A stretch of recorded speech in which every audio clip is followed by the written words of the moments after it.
Hello to everyone out there, my birdie parent friends. So today I thought I'm going to do a video because I'm getting ready to make some aloe vera water and salve for my birds.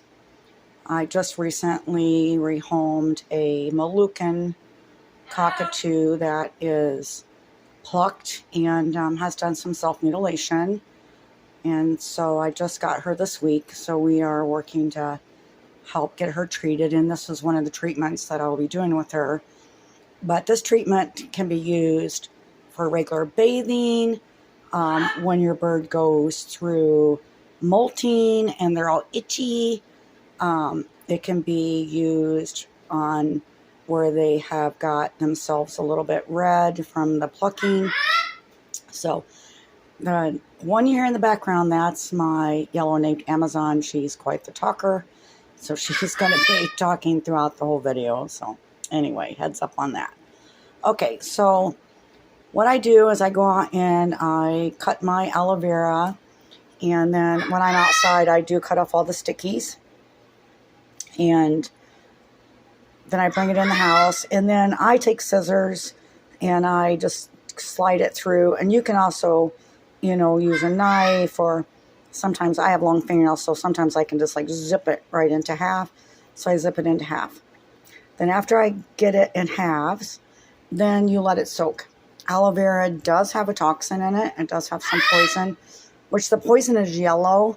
If you go to look at the videos on what the poison looks like, my aloe doesn't, for whatever reason, have the yellow, but I still don't trust that it's completely safe. So no matter whether you see the yellow or not, please go through this process. So after you get it all halved, put it in water, let it soak 15-20 minutes, and then dump that water, re-put some new water in, and then let it soak, for another 15-30 minutes. There's no really time limit. You can take the whole day to make it. It doesn't matter. But anyway, rinse it, I would say at least 5, 6, 7, sometimes I'll go, it's according to how big of a batch I'm making. I just rinse it very thoroughly. Once that I go a few hours, and at that point I'm ready to start making. So I dump my water, put my fresh water on.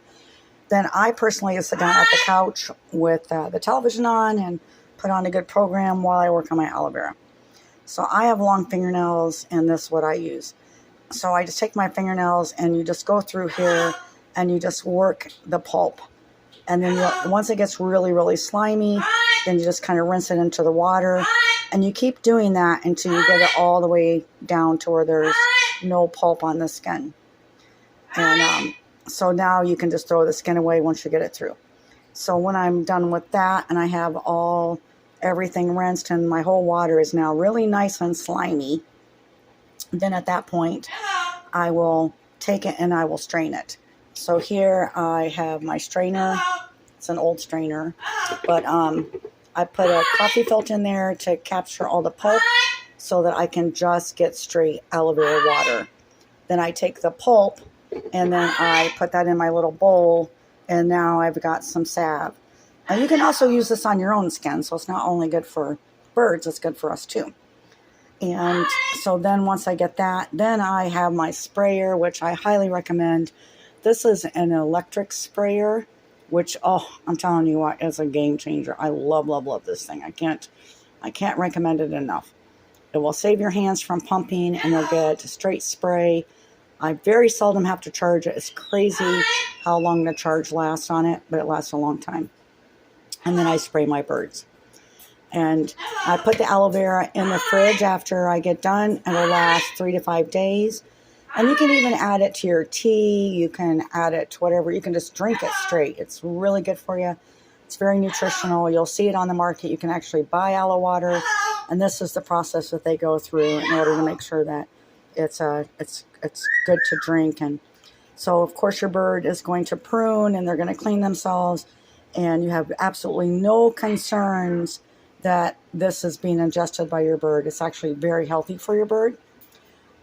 Some people say that they put it in their bird's water. I personally haven't done that, but I understand that certain people have recommended that as well. So that's also something you can decide if you want to do. But there you go. So I just wanted to share that with you. Aloe is a great plant, easy to grow. If you don't have any aloe vera, I would highly suggest you get some because it is so wonderful. You will just not believe how soft your bird's feathers are and how healthy their feathers look. It's great for their skin. When my birds are molting, I spray them every day. It just really softens up the casings on their new feathers coming in, so you can just easily take off the casings. It just really helps. It just helps in so many ways, so I just highly, highly recommend it. So I hope you enjoyed the video, and I hope that if you don't have an aloe vera plant, that today you're going to make a change and go get yourself one. All right, everybody, thank you for watching the video, and I hope this was helpful.